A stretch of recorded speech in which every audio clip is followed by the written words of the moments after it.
Welcome, this is Module 7 Lecture 2. In this video, we will explain Step 1, Risk Identification. The risk management process starts with identifying potential threats to the project.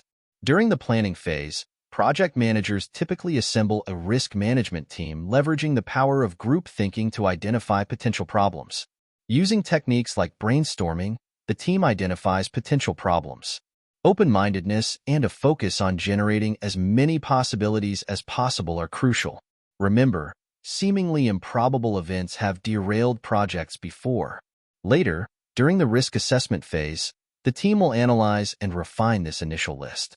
A common pitfall in risk identification is focusing on objectives rather than events.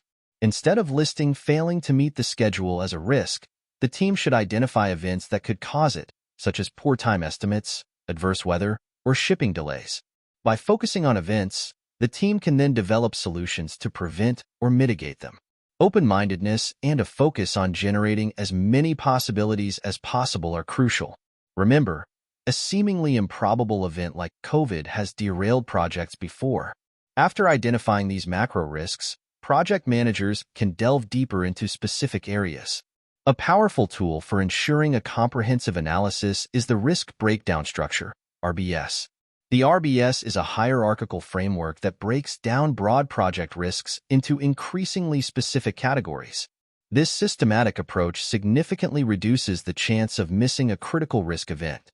An example of a RBS is shown in this slide. On large projects, managing risks becomes even more intricate. Here, project managers may establish multiple risk teams, each focused on specific project deliverables.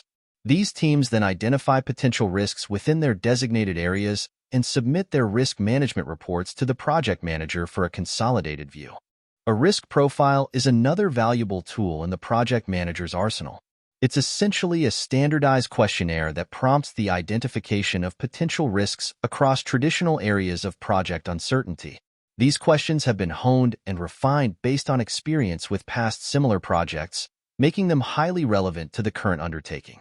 The risk profile serves several key purposes. First, it prompts systematic analysis by posing a series of targeted questions. The risk profile ensures a systematic approach to risk identification.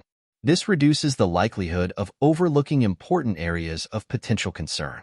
Second, it leverages past knowledge by asking questions informed by experience with similar projects.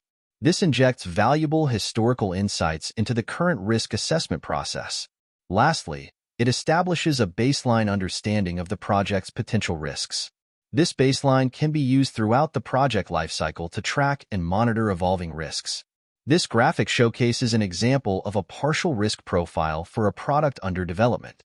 As you can see, the questions address various aspects of project uncertainty, such as scope, schedule, budget, resources, and technical feasibility. By including this expanded explanation, you provide a more comprehensive understanding of the risk profile and its benefits for project managers.